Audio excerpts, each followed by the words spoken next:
Hello दोस्तों, मैं ऋषि आनंद आप लोगों का स्वागत करता हूं मेरे ऑफिशियल यूट्यूब चैनल पे जिसका नाम है वैदिक गणित। तो दोस्तों ये quantitative aptitude bye Arun Sharma solution series second चल रही, ठीक है। ये सीरीज सेकंड है जिसमें मैं आपको नंबर सिस्टम का सॉल्यूशन करवा रहा हूँ, ठीक है।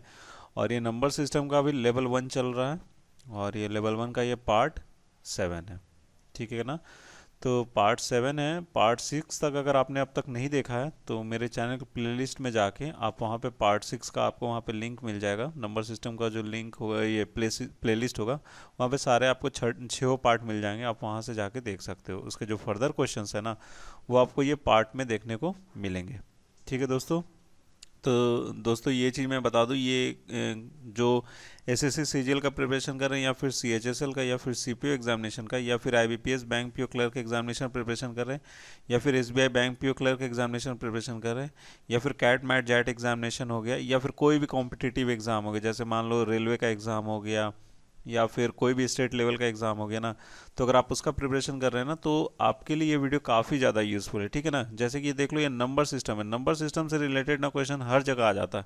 ये बहुत ही इंपॉर्टेंट चैप्टर है बोल सकते हैं, क्योंकि इससे क्वेश्चंस रहते ही रहते हैं। इसमें बेसिक चीज़ें जानने को हमें मिलती है नंबर सिस्टम के बारे में। इसलिए मैं बोल रहा हूँ कि ये यहाँ पर आपको बेसिक चीज़ें मिलती है जिसका आप यूज़ करके और भी अरिथमेटिक क्वेश्चंस को सॉल्व कर सकते हो, ठीक है। तो इसलिए नंबर सिस्टम बहुत ही ज़्यादा इंपॉर्टेंट है। किसी भी एग्जामिनेशन में आपको इसका क्वेश्चन देखने को मिल जाएगा, ठीक है ना। तो दोस्तों बहुत ध्यान से देखिएगा शुरू से लेकर अंतिम तक, क्योंकि ऐसे ही सवाल जो है ना आपको एग्जामिनेशन में पूछे जाते हैं, ठीक है। तो फ्रेंड्स, अगर आपने अब तक मेरे इस चैनल को सब्सक्राइब नहीं किया तो प्लीज़ यार सब्सक्राइब भी जरूर करना अगर पसंद आता है तो, और लाइक भी जरूर करना और अपने दोस्तों के साथ भी शेयर जरूर करना। और मेरा जो टेलीग्राम चैनल का जो लिंक है वो आपको नीचे डिस्क्रिप्शन बॉक्स में मिल जाएगा। आप वहाँ पे जाके डायरेक्ट क्लिक करके आप वहाँ पे मुझसे जुड़ सकते हो, क्योंकि अगर आप मुझसे वहाँ पे जुड़ जाओगे तो आपको वहाँ पे भी हर वीडियोस की लिंक मिल जाया करेगी, नोटिफिकेशन मिल जाया करेगी, ठीक है। साथ ही साथ इस वीडियो का आपको पीडीएफ फॉर्मेट जो है ना वो आपको टेलीग्राम चैनल पे भी मिल जाएगा और नीचे आपको डिस्क्रिप्शन बॉक्स में मिल जाएगा। वहाँ से भी डाउनलोड करके आप अपने फ्यूचर रेफरेंस के लिए रख सकते हो, आगे चल के आपको काम आ सकता है, ठीक है। तो पीडीएफ फॉर्मेट भी आपको नीचे डिस्क्रिप्शन बॉक्स में मिल जाएगा, आप वहाँ से भी डाउनलोड कर लेना, ठीक है। तो चलिए दोस्तों स्टार्ट करते, एक एक करके सवाल लेते हैं और उनका सॉल्यूशन देखते हैं, ठीक है। आप मुझे कमेंट बॉक्स में कमेंट करके ज़रूर बताइएगा ये वीडियो कैसा बना है और आपको कैसा लगा, ठीक है ना। चलिए आइए देखते हैं।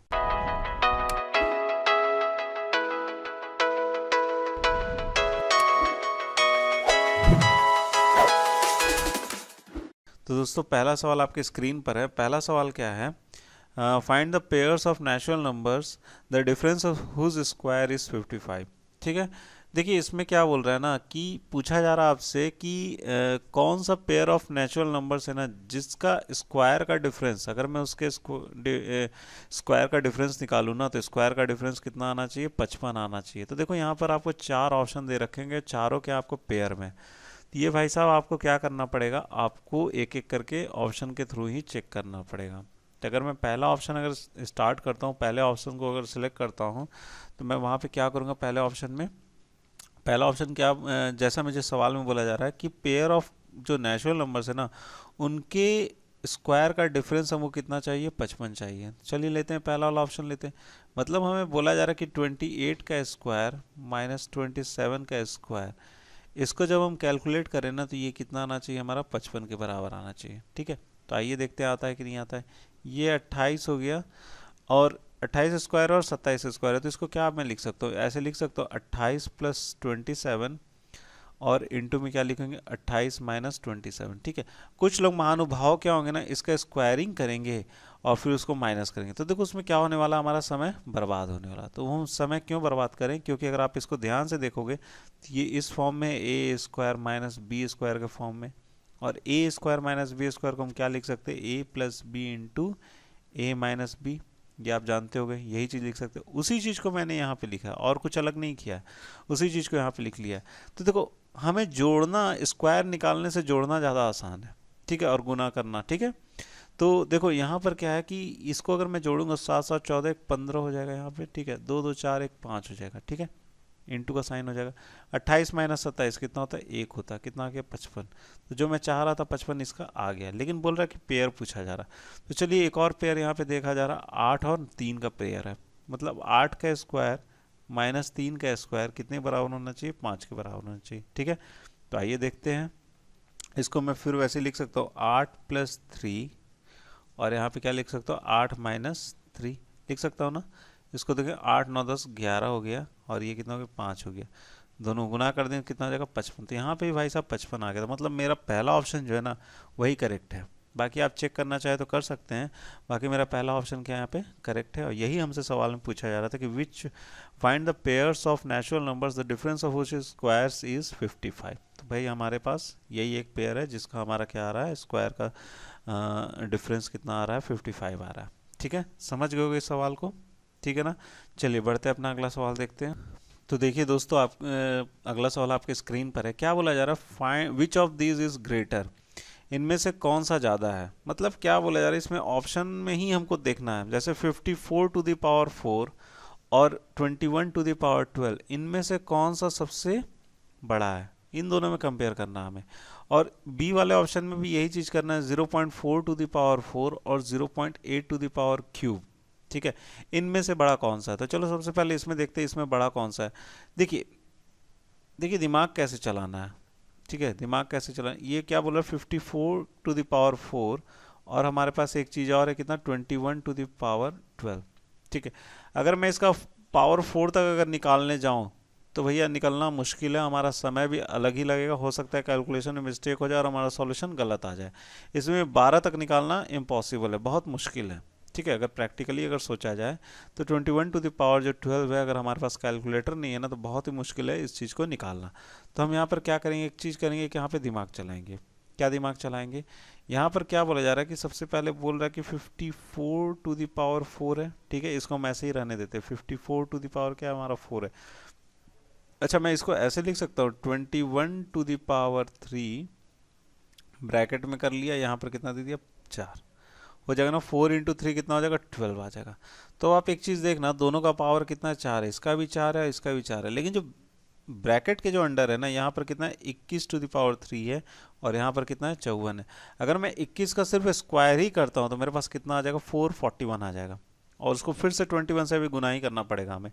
तो ऑब्वियस सा बात है कि यहाँ पर इन दोनों में सबसे बड़ा कौन सा होगा, ये वाला होगा 21 टू द पावर 3, और ब्रैकेट क्लोज करके फिर हमारा क्या हो जाएगा 4 हो जाएगा। यही हमारा क्या हो जाएगा यहाँ से बड़ा हो जाएगा। समझ गए होगे इस सवाल को। ऐसे ही सवाल को हल करना, हमें कैलकुलेट करके देखने की ज़रूरत नहीं है। चलिए सेम इसी तरह यहाँ पे भी करते हैं। यहाँ पर क्या बोला जाए 0.4 टू द पावर कितना बोला 4 बोला गया। ठीक है, और क्या बोला गया 0.8 टू द पावर कितना बोला गया हमें 3 बोला गया। क्लियर है। अच्छा, इसको मैं ऐसे लिख सकता हूँ 4 बटे में 10 टू द पावर 4, और यहाँ पर कितना लिख सकते हैं 8 बटे में 10 टू द पावर कितना बोल सकते हैं क्यूब लिख सकता हूँ। अच्छा, 4 का अगर मैं 4 टू द पावर 4 निकाला जा सकता है, क्योंकि 4 का स्क्वायर कितना होगा 16, 16 का स्क्वायर कर दो तो कितना हो जाएगा 256। वही हमारा क्या हो जाएगा आपका 4 टू द पावर 4 बटे में कितना लिख सकते हैं 10,000। ठीक है, अगर मैं इसको और लिखता हूँ तो इसको कैसे लिखता हूँ 0.0256। इसी तरह से अगर हम लोग 8 का क्यूब निकालते हैं तो 8 का क्यूब निकालेंगे तो कितना हो जाएगा ये 512, और बटे में कितना आ जाएगा ये 1000 आ जाएगा ना 1000। इसको कितना लिख सकते हैं 0.512। तो ऑब्वियसली आप देख के ही समझ जा रहे हो कि ये वाला हमारा पार्ट क्या है बड़ा है। मतलब क्या है कि 0.4 टू द पावर 4 और 0.8 टू द पावर क्यूब, इनमें सबसे बड़ा कौन सा हो जाएगा हमारा, ये वाला पार्ट क्या हो जाएगा यहाँ से बड़ा हो जाएगा। ठीक है, ये वाला पार्ट क्या हमारा बड़ा है। ठीक है, समझ गए इस सवाल को। तो दोनों को हमने कंपेयर कर लिया है, तो 62, ये सवाल 62 नंबर का सवाल इसी तरह से हल होगा। ठीक है, चलिए बढ़ते अपना अगला सवाल देखते हैं।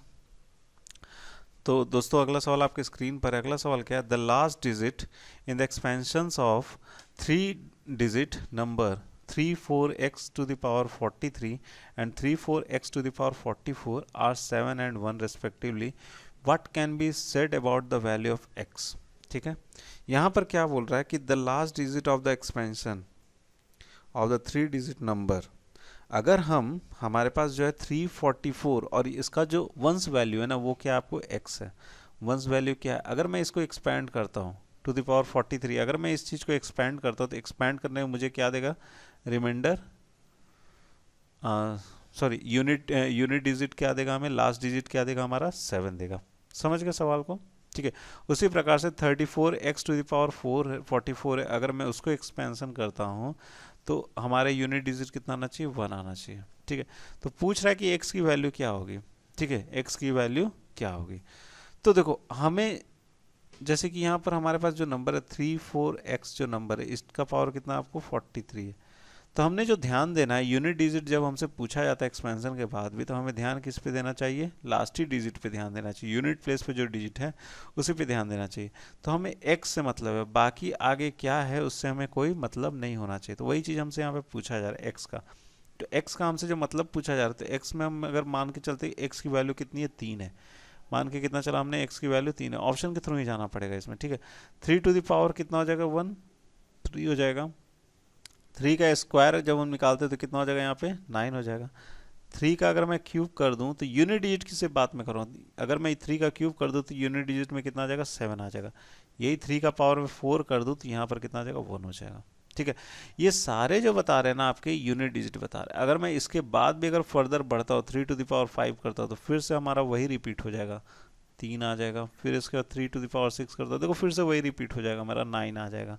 ठीक है, मतलब इसकी साइक्लिसिटी जो होगी ना, साइक्लिसिटी जो होगी ना वो कितने की होगी, 4 की होगी। मतलब 4 बार के बाद ये क्या होगा, आपका रिपीट होगा। ठीक है, क्लियर है। अब देखो यहाँ पर क्या बोला जा रहा है कि अगर 3 अगर मैं 43 लिखता हूँ, अगर मैं 3 कितना लिखता हूँ, 43 लिखता हूँ, तो अगर साइक्लिसिटी उसकी कितनी है, 4 है, तो जो भी आपका यहाँ पे पावर है ना उसको 4 से डिवाइड करो तो कितना हो जाएगा, ये 43 को जब मैं 4 से डिवाइड करूंगा तो लास्ट में हमारा जो रिमाइंडर बचेगा वो कितना बच जाएगा, 3। देख के आप समझ पा रहे हो, 3 बच जाएगा। 3 अगर मैं 3 करता हूँ, 3 3 9 3 क्या हो जाएगा, 27। तो मतलब हमारा 7 क्या दे रहा है, यूनिट प्लेस पे दे रहा है। इसका मतलब जो हमने सोचा है x=3 वो हमने क्या सोचा है, सही सोचा है। ठीक है, अब देखते हैं यहाँ पर, ये भी चेक कर लेते हैं। यहाँ पर कितना आपको 44 है, 44 को जब हम करेंगे 4 से डिवाइड तो ये पूरी क्या हो जाएगा, कट जाएगा। मतलब रिमाइंडर क्या दे देगा यहाँ पे, 0। तो जब भी रिमाइंडर देगा ना 0, तो जो साइक्लिसिटी होती है, जितनी की साइक्लिसिटी उतना ही क्या हम क्या ले लेते हैं, यहाँ पे पावर ले लेंगे। तो उतना ही जब पावर लेंगे तो 3 कितना होता है आपका, 1 आएगा। यहाँ पे भी देखो, यहाँ पर भी क्या आ रहा है, हमारा 1 आ रहा है। तो इससे साफ पता चलता है हमारा बी ऑप्शन क्या है, हमारा सही है, जो हमने सोचा था वो सही है। अगर आप वैसे भी देखना चाहते हो, देखो यहाँ पर देखो कैसे अगर ऑड मैन आउट करना चाहते हो, अगर उसको भी नहीं सिलेक्ट करना चाहते हो तो देखो ऐसे सिलेक्ट कर सकते हो। ये भी मैं आपको बताता हूँ कि x की वैल्यू 5 हो सकता है क्या, नहीं हो सकता, क्योंकि 5 का पावर आप जितना भी लो यूनिट डिजिट हमारा क्या आएगा, हमेशा 5 ही आएगा। और यहाँ पे क्या बोल रखा है, या तो 7 आना चाहिए या तो क्या आना चाहिए, 1 आना चाहिए। इसका मतलब ये भी पॉसिबल नहीं है। 6 देखते हैं, 6 का भी पावर आप कितना भी ले लो, अनगिनत ले लो, 1 ले लो, 2 3 4 5 6, जो पावर लेना ले लो, हमेशा यूनिट डिजिट पे क्या आएगा, 6 आएगा। तो यहाँ पे 7 और 1 दे रखा गया, तो इसका मतलब सी भी क्या होगा, हमारा रॉन्ग हो जाएगा। ठीक है, आते हैं x=2 पे। 2 का जब आप साइक्लिसिटी देखने जाओगे ना, तो यहाँ पर या तो आपका 2 होगा या तो 4 होगा, हमेशा क्या होगा, आपका इवन होगा। ध्यान देना, 2 जब भी होगा ना तो हमारा ऐसा क्या होगा, इवन होगा। तो ना तो 7 इवन है ना तो 1 इवन है, तो ये भी नहीं होगा। इसलिए मैंने सबसे पहले इसी को पुट करके देखा, ऑप्शन चूज किया सबसे पहले कौन सा, x=3। ठीक है, तो जैसे आप जाना चाहो वैसे जा सकते हो, ऑड मैन आउट करके भी निकाल सकते हो कि ये नहीं होगा, ये नहीं होगा, ये नहीं होगा, तो मतलब x=3 हो सकता है, ऐसे ही बना सकते हैं, या फिर उसको डायरेक्ट पुट आउट करके इस क्वेश्चन को सॉल्व कर सकते हो। ठीक है, ठीक है फ्रेंड्स। तो फ्रेंड्स आई होप आपको ये क्वेश्चन समझ में आ गया हो। चलिए बढ़ते हैं, अपना अगला सवाल देखते हैं। हाँ तो दोस्तों, अगला सवाल आपकी स्क्रीन पर है। अगला सवाल क्या है, Amitesh buys a pen, a pencil and an eraser for ₹41। ठीक है, if the list cost of any of the 3 items is ₹12 and it is known that pen cost less than a pencil and an eraser cost more than a pencil, answer the following questions। ठीक है ना, ऊपर कुछ कहानी लिख रखा गया, उसके बाद आपको इनसे रिलेटेड 2 सवाल दे रखे गए हैं, 67 और 68। ठीक है, ये 2 सवाल दे रखा है। देखो सबसे पहले मैं आपको सवाल समझा देता हूँ। अमितेश जो है ना, अमितेश ने एक पेन लिया भाई साहब ने। दूसरा क्या लिया उसने, पेंसिल लिया। ठीक है, और तीसरा उसने क्या लिया, इरेजर लिया। इरेजर ले लिया। तीनों को जो लिया ना उसने, कितना खर्च किया, तीनों को जोड़ने में कितना पैसा आ रहा है उसका, यहाँ पे 41, कितना रुपीज़ आ रहा, 41 रुपीज़ आ रहा। ठीक है, अब बोल रहा है कि इन तीनों में सबसे लिस्ट सबसे लिस्ट कॉस्ट जो था इन तीनों आइटम में, सबसे लिस्ट कॉस्ट हमको क्या पड़ा है, 12 रुपये पड़ा। 12 रुपये का कोई एक सामान पड़ा। हमने एक पेन लिया है, एक पेंसिल लिया और एक इरेजर लिया है। इसमें जो सबसे सस्ता मुझे पड़ा है ना, वो कितने का पड़ा है, वो 12 रुपये का। वो सामान मुझे 12 रुपये का पड़ा है, ठीक है, जो सस्ता है सामान, ठीक है। अब क्या बोल रहा है कि पेन का जो कॉस्ट है वो पेंसिल से कम है, मतलब पेन का जो कॉस्ट है, सीपी ऑफ पेन अगर मैं लेके चलता हूँ, कॉस्ट ऑफ पेन, ठीक है, वो जो है आपका किससे कम है, आपको पेंसिल से कम है। वो क्या आपको पेंसिल से कम है, ठीक है, यही चीज बोला है, less than pencil. And an eraser का जो कॉस्ट है मोर देन पेंसिल है। इरेजर का जो कॉस्ट है ना वो पेंसिल से क्या है, ज़्यादा है, मतलब पेंसिल से ज़्यादा किसका, इरेजर का है, मतलब कॉस्ट प्राइस ऑफ इरेजर। रबड़ का जो अगर कॉस्ट प्राइस है ना वो क्या है, सबसे ज़्यादा है, ठीक है। अब बोल रहा है कि लेस जो है वो कितना, आपको 12 रुपये। तो इसमें सबसे देखो ना, सबसे लेस किसका प्राइस होगा, पेन का ही होगा, तो इसका मतलब इसका प्राइस कितना है, 12 रुपये। इसका प्राइस कितना, 12 रुपये। तो पूछा क्या जा रहा है हमसे सवाल में, what is the cost of the pen. तो what is the cost of the pen कितना आ रहा है हमारा, 12 रुपये आ रहा है। सबसे लोएस्ट कॉस्ट उसी का है। तो ए इज इक्वल टू क्या हो जाएगा, इसका सही आंसर हो जाएगा, ए इज इक्वल टू 12, ठीक है, क्लियर है। चलिए अब अगला सवाल देखते हैं जो इसी से रिलेटेड है। बोलता है क्या है कि if it is known that eraser cost is not divisible by 4, the cost of pencil could be, ठीक है। बोल क्या रहा है कि ना, कि इरेजर का जो कॉस्ट है ना वो 4 से डिविजिबल नहीं होगा, 4 से डिविजिबल नहीं होगा। तो पेंसिल का कॉस्ट क्या है, ये चीज आपसे पूछा जा रहा है, ठीक है। तो देखो टोटल कॉस्ट कितना, 41, 12 तो आ गया आपका पेन का, तो मतलब क्या हो गया, 41 माइनस कितना हो जाएगा, ये 12, तो कितना आ जाएगा यहाँ से, ये 9, और ये कितना हो जाएगा आपका, ये हो जाएगा आपका ठीक है, ये कितना हो जाएगा आपका 29 हो जाएगा। मतलब क्या है कि पेंसिल और इरेजर का कॉस्ट कितने बराबर है, 29 रुपीज़ के बराबर। कितने बराबर है, 29 रुपीज़ के बराबर। तो 29 को हमको लोग दो भागों में बांट सकते हैं। दो भागों में ऐसे बांट सकते हैं कि मैं इसको ऐसे लिख सकता हूँ, इस 29 को मैं ऐसे लिख सकता हूँ, 16 + 13 हो सकता है, ठीक है। और उसके बाद एक और कंडीशन यहाँ पे निकल के आती है कि हो सकता है कि 15 + 14 हो जाए, ठीक है। 14 से नीचे हम नहीं जा सकते, 13 से नीचे नहीं जा सकते, क्योंकि पेन का जो कॉस्ट है ना वो 12 रुपये है। 13 से हम नीचे नहीं जा सकते क्योंकि पेन का कॉस्ट क्या है, 12 रुपये, और जो कि सबसे ज़्यादा लोएस्ट है। या तो 13 ले सकते हैं या फिर हम लोग 14 ले सकते हैं। तो मैं बोल सकता हूँ कि ये जो कॉस्ट है ना ये आपका है पेंसिल का, अगर मैं बोलूँ, और ये जो कॉस्ट है ना ये किसका, आपका इरेजर का है, ठीक है। अगर मैं ऐसा बोलता हूँ, तो अगर मैं ऐसा बोलता हूँ तो ये वाला कंडीशन क्या हो सकता है, मेरा फुलफिल नहीं करता, क्योंकि बोल रहा है कि इरेजर का जो कॉस्ट है ना 4 से डिविजिबल नहीं होना चाहिए। तो 16 जो वो क्या आपको 4 से डिविजिबल है, तो जो मैंने कंसीडर किया 16 + 13 ये क्या है, मेरा गलत है। तो इसका मतलब क्या है कि 14 क्या होगा आपका पेंसिल का कॉस्ट होगा, और 15 क्या होगा आपका इरेजर का कॉस्ट होगा। अब 15 जो है वो क्या आपको 4 से डिविजिबल नहीं, इसका मतलब जो हमने कंसीडर किया वो क्या किया है, हम यहाँ पे सही किए। और हमसे पूछ के आ रहा था पेंसिल का कॉस्ट कितना होना चाहिए, तो पेंसिल का कॉस्ट कितना आ रहा है, 14 आ रहा है। तो देख लेते कौन सा ऑप्शन सही है हमारा, सी ऑप्शन क्या यहाँ से करेक्ट है। क्लियर है, समझ गए हो इस सवाल को। आगे बढ़ते हैं फिर, ठीक है। देखिए अगला सवाल, चलिए देखते हैं। हाँ तो दोस्तों अगला सवाल आपके स्क्रीन पर है। अगला सवाल क्या है, a naughty boy Amrit watches in an innings of Sachin Tendulkar and acts according to the number of runs by sees Sachin scoring. The details of these are given below. ठीक है, क्या हुआ कि एक नॉटी लड़का है अमृत, ठीक है, वो सचिन तेंदुलकर का इनिंग देख रहा है, और कुछ जो सचिन जो स्कोर कर रहा है ना रन, तो कुछ इस हिसाब से इस पैटर्न में वो काम कर रहा है। क्या कर रहा है, जब एक रन सचिन बनाता है तो place N orange in the basket, किसी बास्केट में वो एक क्या रखता है, ऑरेंज रखता है, ठीक है। और जब 2 रन बनाता है तो एक मैंगो बास्केट में रखता है, place a mango in the basket, ठीक है। और वहीं जब 3 रन बनाता है तो place a pear in the basket, तो वो पियर क्या रखता है, आपको बास्केट में रखता है, ठीक है। अब जब 4 रन बनाता है सचिन तेंदुलकर, तो remove a pear and a mango from the basket, तो एक पियर को बाहर निकाल लेता है और एक मैंगो को बाहर निकाल लेता है बास्केट में से, ठीक है। One fine day at the start of the match the basket is empty. The sequence of runs scored by Sachin in that innings are given as 1 1 2 3 ऐसे करके पैटर्न में है, ठीक है। At the end of the above innings how many more oranges there compared to mangoes inside the basket. The basket was empty initially. क्या हुआ कि एक दिन बास्केट पूरा खाली, और उस दिन उसने मैच फिर से देखना शुरू किया। ठीक है, उस दिन सचिन ने कुछ इस तरीके से इस पैटर्न में रन बनाया। किस पैटर्न में यहाँ लिख रखा गया 1-1-2-3-2-4। ठीक है, इस पैटर्न में उसने रन बनाए, और at the inning of the ever inning, जब एंड हो गया, वो इनिंग ख़त्म हो गया, तो ऑरेंजेस कितने ज़्यादा हैं मैंगोज से उस बास्केट में, ये चीज़ हमसे यहाँ पे पूछा जा रहा है। ठीक है, चलिए तो सवाल को हल करते हैं। थोड़ा सा है, अच्छा सवाल है, चलिए देखते हैं सवाल कैसे होगा। चलिए इसके जो रन का पैटर्न है उसको हमें लिखना पड़ेगा, हमें उसी हिसाब से ये सवाल को बना सकते हैं। तो चलिए देखते हैं। सबसे पहले क्या आपको 1 है, फिर 1 है, फिर 2 है, फिर 3 है, फिर 2 है, फिर 4 है, फिर 1 है। ठीक है, फिर 2 3, फिर उसके बाद क्या है आपको 2 3 4 2 3 2 4 2 3 2।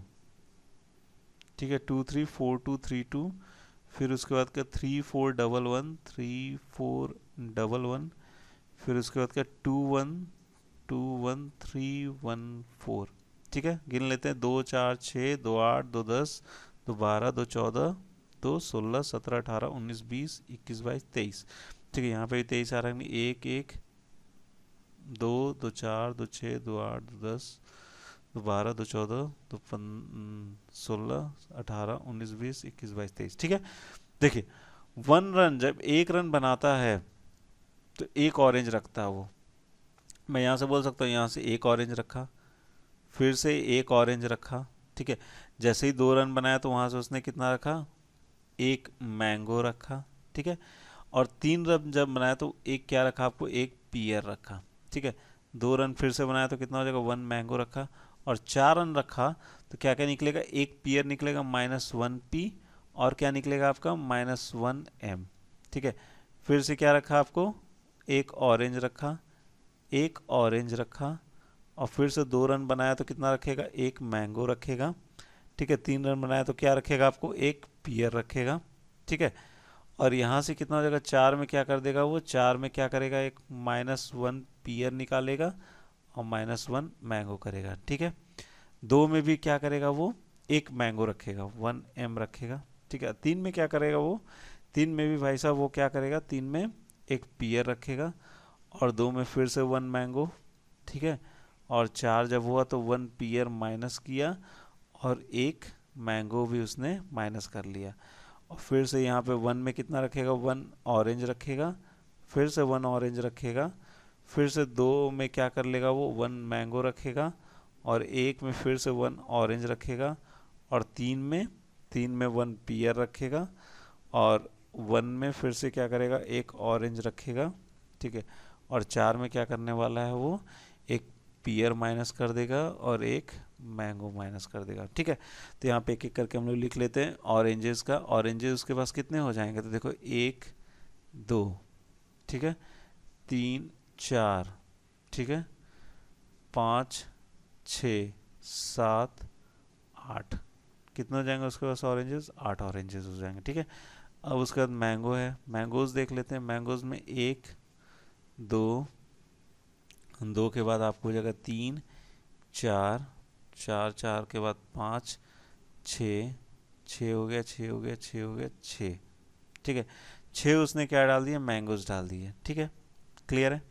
अच्छा, पियर भी देख लेते हैं, कितना पियर उसने डाला है। पियर डाला है 1, ठीक है, 1 यहाँ से देख लेते, 1 फिर 2, फिर यहाँ से आ जाएगा 3, 3 के बाद आ जाएगा आपको एक ये वाला 4, 4 रखे उसने पियर डाले हैं। ठीक है, अब उसने माइनस भी किया है। ठीक है, तो कितने पियर्स उसने माइनस किए, तो 4 वाले पे गिन लेते हैं। 1, ठीक है, 2, फिर उसके बाद आ जाएगा 3, 3 के बाद आ जाएगा आपको एक 4, 4 पियर उसने क्या कर दिए हैं, माइनस कर दिए। तो माइनस कितना हो जाएगा आपके यहाँ से, 4 हो जाएगा। ठीक है, तो उसी हिसाब से 4 हमारा क्या हो जाएगा, 4 ये भी माइनस हो जाएगा, मैंगोज भी उतने ही मैंगोज भी उसने माइनस किए। तो पियर कितने बचे होंगे, 0, और मैंगोज कितने बचे होंगे उसमें, बास्केट में 2 बचे होंगे। हमसे क्या पूछा जा रहा है, हमसे पूछा जा रहा है कि ऑरेंजेस कितने ज़्यादा है मैंगोज से, मतलब ऑरेंज और मैंगोज का क्या पूछा है, डिफरेंस पूछा है। तो ऑरेंजेस कितने हमारे 4 हैं और 2 क्या है, मैंगोज है। तो 8 - 2 दोनों का डिफरेंस अगर निकालते तो कितना आ जाएगा आपको, 6। मतलब 6 ऑरेंजेस पड़े हुए हैं अभी भी बास्केट में। ठीक है दोस्तों। तो दोस्तों इस सवाल को ऐसे ही हल करना था। तो इस तरह से अगर हल करोगे तो आसानी से निकल जाएगा। अदरवाइज आप ऐसे भी कम गिन सकते हो कि कितने सारे 1 हैं, कितने सारे 2 हैं, कितने सारे 3 हैं, कितने सारे 4 हैं। वैसे करके भी हर सवाल को हल कर सकते हो, कोई दिक्कत नहीं। ठीक है, इतने लिखने की ज़रूरत नहीं है, वैसे भी हल कर सकते हो। ठीक है ना। चलिए अगला सवाल देखते हैं। हाँ तो दोस्तों अगला सवाल आपके स्क्रीन पर है। अगला सवाल क्या है, in the famous Bel Air apartments in Ranchi there are 3 watchmen meant to protect the precious fruits in the campus. However, one day a thief got in without being noticed and stole some precious mangoes. On the way out, however, he confronted by the 3 watchmen, the first 2 of whom asked him to part with 1/3 of the fruits and 1 more. ठीक है, the last asked him to part with 1/5 of the mangoes and 4 more. As a result, he had no mangoes left. What was the number of mangoes he had stolen? ठीक है, देखिए एक famous Bel Air apartments है रांची में। वहाँ पे 3 watchman हैं जो कि प्रीसियस फ्रूट जो है कैंपस में उसका क्या करते हैं, पहरेदारी करते, प्रोटेक्ट करते, उसको बचाते हैं। ठीक है। तो एक दिन क्या हुआ ना, किसी तरह थीफ, एक चोर उसके अंदर घुस गया और उसने कुछ मैंगोज को चोरी कर लिया। ठीक है, उसने कुछ मैंगोज को चोरी कर लिया।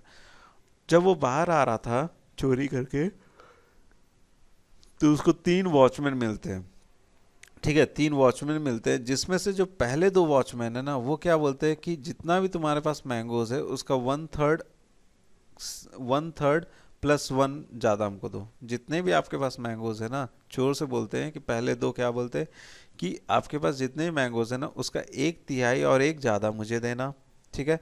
फिर उसके बाद फिर वो आगे बढ़ता तो उसको अंतिम वाला जो तीसरा जो वॉचमैन है वो मिल जाता। वो क्या बोलता है कि भैया आप एक काम करो, जितने भी आपके पास मैंगोज है ना उसका 1/5 और 4 ज़्यादा दे दो।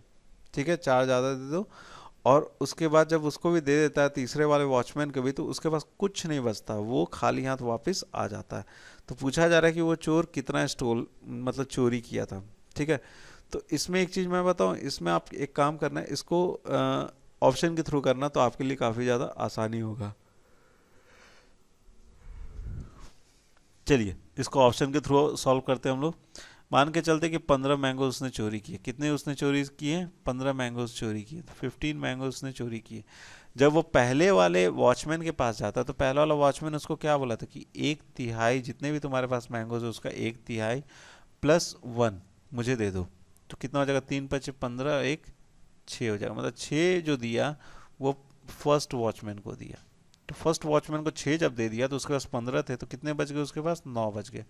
9 बज गए तो अब दूसरे वॉचमैन के पास गया, वो भी क्या बोला, 1/3 और प्लस 1 हमको दे दो। तो 1/3 कितना हो जाएगा, 3 1 4। 4 किसको दे दिया उसने, सेकंड वॉचमैन को दे दिया। अब उसके पास कितने बच गए, 4 यहाँ से माइनस कर दिया, 9 थे, कितने हो गए, 5। अब तीसरे वाले जब वॉचमैन के पास गया ना, तीसरे वाले ने बोला कि जितने तुम्हारे पास हैं उसका 1/5 प्लस 4 मुझे दे दो। तो ये कितना हो जाएगा, 1 कितना हो जाएगा, 5। तो उसने क्या दे दी, ये भी तीसरे वॉचमैन को, थर्ड वॉचमैन को दे दिया। अब उसके बाद एक भी बचा क्या, नहीं बचा, क्योंकि उसका 5 ही तो उसने 5 क्या कर दिया, दे दिए। सबको जोड़ोगे तो कितना आ जाएगा, 15। मतलब 15 हो उसने क्या कर दिया, बांट दिया। अब उसके पास क्या, नील बचा हुआ, 0 बचा हुआ। मतलब क्या है कि जो ऑप्शन हमने सेलेक्ट किया था वो सही ऑप्शन सेलेक्ट किया था। मतलब सी क्या हो जाएगा, चोर ने 15 आम चोरी किए थे। ठीक है, समझ गए हो इस सवाल को। ठीक है ना। चलिए बढ़ते हैं, अपना अगला सवाल देखते हैं हम लोग। दोस्तों अगला सवाल आपकी स्क्रीन पर है। अगला सवाल क्या है, ए 120 digit number is formed by writing the first x natural numbers in front of each other as 1 2 3 4 5 6 and so on. Find the remainder when this number is divided by 8। ठीक है, बहुत ही अच्छा सवाल है, बहुत ही खूबसूरत सा सवाल है ये। अब तक जितने हमने सवाल किए उसमें सबसे अच्छा सवाल है। इसमें देखो, इसको समझने की बहुत ज़्यादा जरूरत है, ये पूरा कॉन्सेप्चुअल है। ठीक है, देखो सवाल को सबसे पहले समझ लो क्या बोला जा रहा है। सवाल में क्या बोला जा रहा है, एक 120 डिजिट नंबर है, एक 120 डिजिट नंबर का एक नंबर है, डिजिट का नंबर है, जिसमें से उसमें से by writing the first x natural numbers,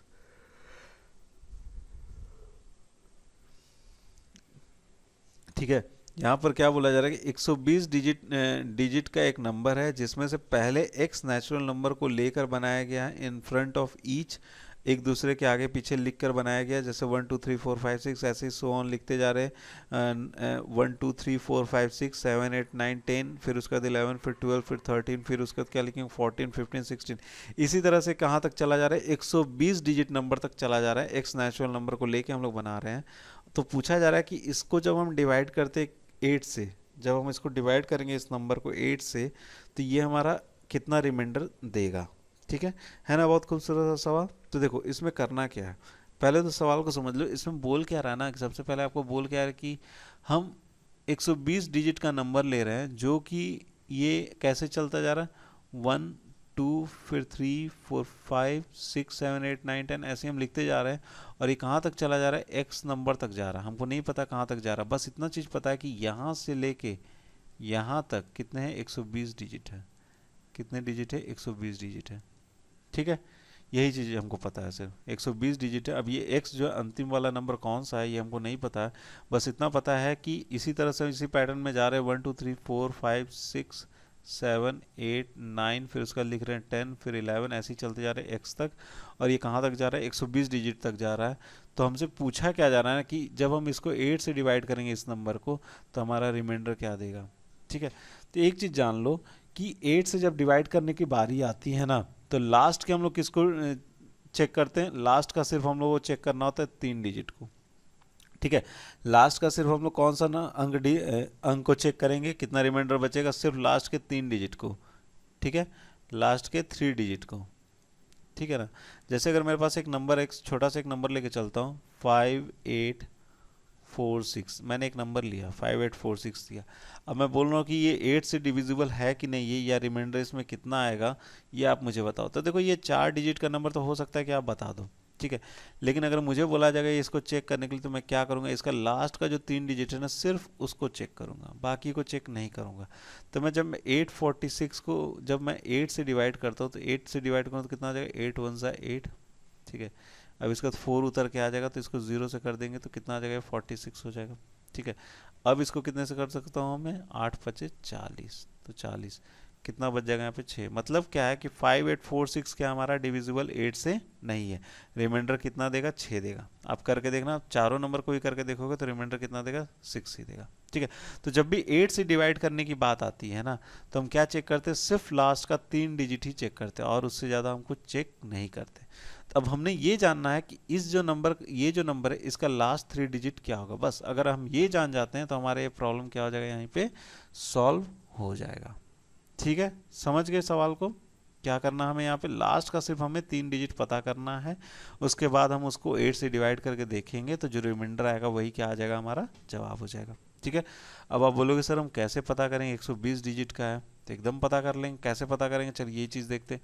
सबसे पहले देखो, अगर मैं यहाँ पे सारे अगर नेचुरल नंबर को लिखता हूँ कुछ इस तरीके से, 1 लिखें, फिर 2 लिखें, फिर 3 लिखें, फिर 4, फिर 5, फिर उसका लिखा 6, फिर 7 8 9 10, बहुत ध्यान से देखना, ठीक है। यहाँ पर देखो ये कितना डिजिट है, यहाँ पर 1 2 3 4 5 6 7 8 9 10 11, 11 डिजिट है। यहाँ पर कितना हो गया, 11 डिजिट हो गया।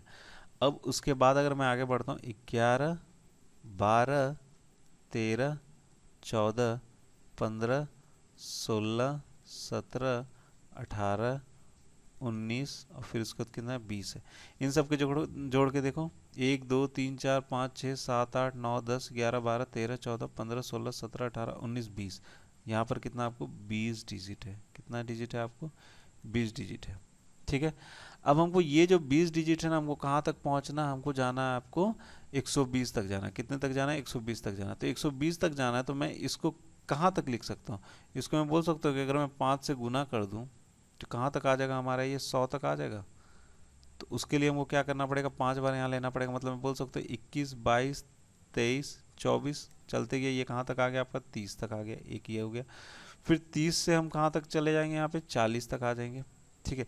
40 के बाद कहाँ तक आ सकते हैं, 40 से लेकर कहाँ तक आ सकते हैं हम लोग, 50 तक आ सकते हैं, ठीक है, कितना हुआ, 5 से करने की डिवाइड हो रही थी ना, 1 2 3 4, अब 50 से फिर कितना आ जाएगा 60, ठीक है, आगे नहीं, 1 2 3 4 5, 5 हो गए, मतलब 60 तक चले जाएंगे तो हमारा कितना आ जाएगा, सब डिजिट को अगर हम जोड़ते हैं, यहाँ तक अगर हम देखते हैं तो सबको जोड़ते हैं तो ये कितना आ जाएगा हमारा 100, और प्लस इसको भी जोड़ देते, ये भी लेंगे ना, सबको लेंगे ना, अगर मैं चारों को जोड़ूं तो यहाँ तक तो आपको 100 आ गया, यहाँ से यहाँ तक कितना आ गया आपका 100 आ गया ना, 100 आ गया, और प्लस यहाँ पर कितना हो जाएगा आपका 11 हो जाएगा, तो मतलब कितना आ गया हम लोग यहाँ तक 111 तक आ गया, 111 तक आ गया।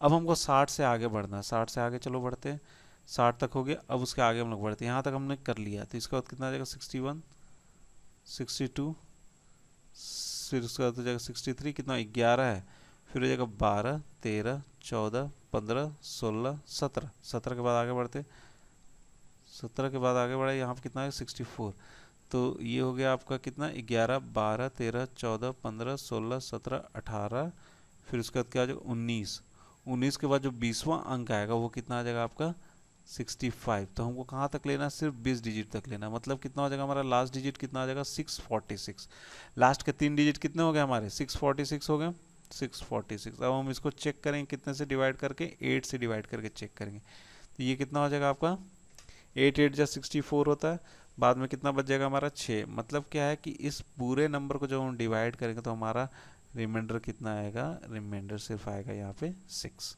रिमाइंडर कितना आ जाएगा 6 आ जाएगा, तो कौन सा ऑप्शन हमारा सही हो जाएगा, ए ऑप्शन क्या हो जाएगा यहाँ से करेक्ट हो जाएगा।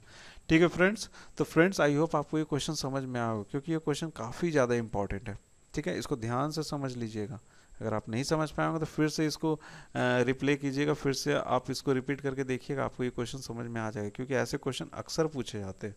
ठीक है, एक तो हम यहाँ पे आपको कंसेप्चुअल चीज़ क्या बताए थे, ये चीज़ ये बताया कि 8 से जब भी डिविजिबिलिटी अगर हमें चेक करना होता है ना, तो लास्ट के 3 डिजिट चेक करके देखो।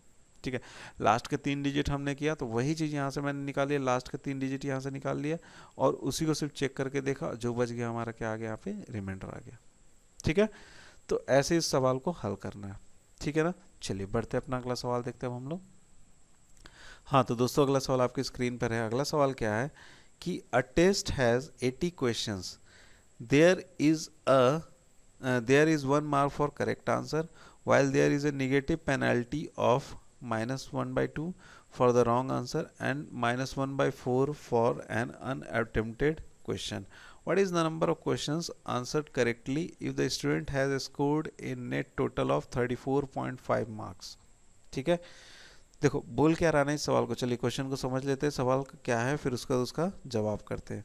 तो बोल क्या रहा है कि एक टेस्ट में 80 क्वेश्चंस हल करने को मिले, ठीक है, जिसमें से अगर आप सवाल को अगर सही करते हो तो उसके मार्क्स कितने मिलते हैं, 1 नंबर मिलते हैं।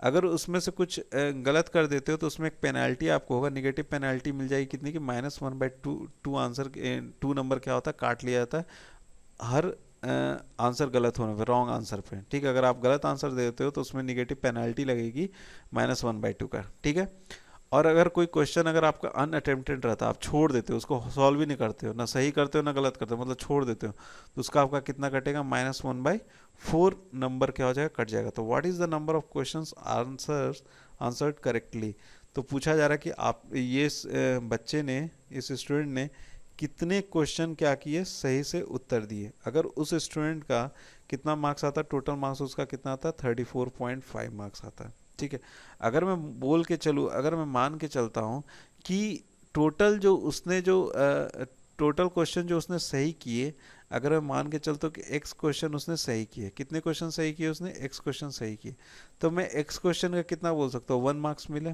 ठीक है, लेकिन मुझे एक चीज़ यहाँ पर नहीं दिया हुआ है, यहाँ पर एक चीज़ तो बोला गया कि पेनल्टी में उसको कितने बोले, -½ मार्क्स मिलते हैं। ठीक है, और दूसरी बात मुझे क्या बोली, अनअटेम्प्टेड क्वेश्चन में उसको कितने मिलते हैं, -1/4 मार्क्स मिलेंगे, निगेटिव मिलेगा। ठीक है, लेकिन मुझे ये चीज़ नहीं यहाँ पे बताया गया कि उसने कितने अनअटेम्प्टेड क्वेश्चन किए हैं, या फिर ये चीज़ नहीं बताया गया कितने उसने क्वेश्चन गलत किए हैं।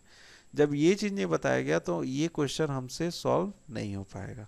मतलब हमें यहाँ पर ये चीज़ बोल सकते हैं डाटा इनएडिक्वेट है, आपको यहाँ पे कुछ और डाटा हमें दिया जाना चाहिए था, कोई एक चीज़ और देना चाहिए था, या तो बोलना चाहिए था कि निगेटिव उसने रॉन्ग आंसर कितने दिए, या फिर कितने क्वेश्चन उसने अनअटेम्प्ट किए हैं।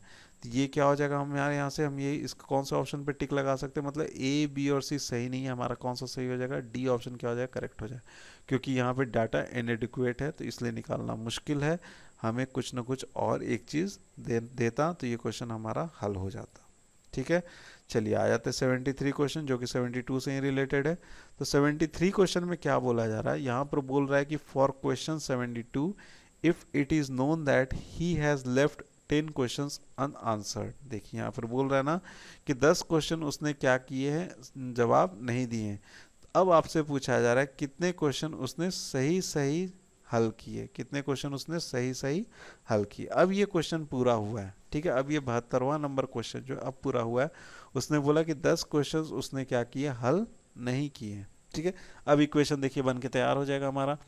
सबसे पहले उसने क्या, अगर मैं मान के चलता हूँ कि x क्वेश्चन उसने सही सही हल किए तो x के उसके कितने मार्क्स मिल जाएगा, 1 मार्क्स मिल जाएंगे। ठीक है, अब निगेटिव की बात आती है, अब उसको बोला जा रहा है कि 1/4 मार्क्स जो अनअटेम्प्टेड मिल रहे हैं, तो कितने उसने क्वेश्चन, 10 क्वेश्चन उसने छोड़ दिए, मतलब क्या -10 इंटू 1/4। ठीक है, -1/4 इसके कट जाएंगे। ठीक है, अब उसके बाद माइनस किसका होगा, आपका निगेटिव का होगा, निगेटिव कितना हो रहा है, -1/2 हो रहा है, तो -1/2 लिख लिया। ठीक है, टोटल क्वेश्चन कितने थे हमारे पास, 80 क्वेश्चन से, जिसमें से 70 उसने छोड़ दिए, तो मतलब कितने बच गए हमारे पास, 70। 10 क्वेश्चन उसने छोड़ दिए तो कितने बच गए, 70 बच गए ना, 80 - 70। एक्स तो उसने सही सही दिए थे, इसमें से माइनस कर दिए एक्स, एक्स माइनस कर दिए, और उसके मार्क्स कितने बने, 34.5, कितने हो गए, 34.5 हो गए, बन के तैयार है हमारा क्वेश्चन, बस सॉल्व हो जाएगा। करना क्या अब इसमें, देखिए ये कट जाएगा आपको, 4 2 ज़ा 8, 4 5 ज़ा 20 हो गया, ये हो गया x - 2.5 हो गया, और यहाँ से कितना, अगर मैं हाफ से करता हूँ इसको मल्टीप्लाई, ये कितना आ जाएगा आपका 35 हो जाएगा, और ये कितना हो जाएगा, हम लिख सकते हैं 0.5x लिख सकते हैं, 34.5 लिखा जा सकता है ना, क्लियर है। अच्छा, इसको अगर मैं करता हूँ तो 1.5x हो जाएगा। ठीक है, ये 3.5 अगर उधर जाएगा तो जोड़ के कितना हो जाएगा, इसको मैं ऐसे लिख सकता हूँ 34.5 प्लस 2.5 प्लस कितना हो जाएगा यहाँ पे 35। ठीक है, इसको जोड़ो 5 5 10, ये कितना 37 हो जाएगा ना, प्लस में कितना हो जाएगा 35, यहाँ पर हो जाएगा 1.5x, x is equal to कितना बोल सकते, 7 5 12, 3 3 6 1 7, और बटे में कितना आ जाएगा 1.5। इसको और मैं कैसे लिख सकता हूँ, 72 इंटू 10, और बटे में कितना आ जाएगा 15, 5 दिया 15, 5 दूना 10, ये कितना 3 2 ज़ा 6, ठीक है, 3 4 ज़ा 12, ठीक है ना। इसको अगर मैं मल्टीप्लाई करूँगा तो x की वैल्यू कितनी आ जाएगी, 48। ठीक है, मतलब क्या है कि उसने 48 क्वेश्चंस क्या है यहाँ पे सही सही उसके उत्तर दिए हैं। ठीक है, तो कौन सा ऑप्शन सही हो जाना चाहिए हमारा, यहाँ से बी ऑप्शन क्या हो जाएगा, सही हो जाएगा। ठीक है ना, तो ऊपर वाले क्वेश्चन में क्या था, डेटा इनएडिक्वेट था तो निकालना पॉसिबल नहीं था, जब नीचे हमें बोल दिया गया कि 10 क्वेश्चन उसने अनआंसर्ड, जिसको अनअटेम्प्ट किए ही उसने, जिसको अटेम्प्ट किया ही नहीं उसने, तो उसने कितने थे, 10 सवाल थे, तो हमारा क्वेश्चन पूरा हो गया, तो उससे हमने उसका हल निकाल लिया, उसका उत्तर निकाल लिया, तो कितने 48 क्वेश्चन उसने सही सही बनाए थे। ठीक है दोस्तों, तो दोस्तों ये इस वीडियो का अंतिम सवाल था, और मैं आशा करता हूँ कि आपको ये वीडियो पसंद आया होगा। अगर पसंद आया तो यार लाइक ज़रूर मारना, और अगर इस चैनल पर पहली बार देख रहे थे, इस वीडियो को पहली बार देख रहे थे, तो यार सब्सक्राइब भी ज़रूर कर देना, और अपने दोस्तों के साथ भी शेयर ज़रूर करना। ठीक है, तो कमेंट करना मत भूलना, और इसका PDF आपको नीचे डिस्क्रिप्शन बॉक्स में मिल जाएगा, आप वहाँ से इसको डाउनलोड करके अपने पास रख सकते हो फ्यूचर रेफरेंस के लिए। और टेलीग्राम पे भी मेरे साथ जुड़ जाना, व्हाट्सएप का भी लिंक है, टेलीग्राम का भी लिंक है, और फेसबुक का भी लिंक है नीचे डिस्क्रिप्शन बॉक्स में दिया हुआ, आप मेरे साथ वहाँ पर भी जुड़ सकते हो। ठीक है, तो दोस्तों ये वीडियो यहीं पर समाप्त होती है, आप अपना कमेंट ज़रूर से ज़रूर करना। तो एट लास्ट दोस्तों, thank you so much for watching my video, and best of luck for your future.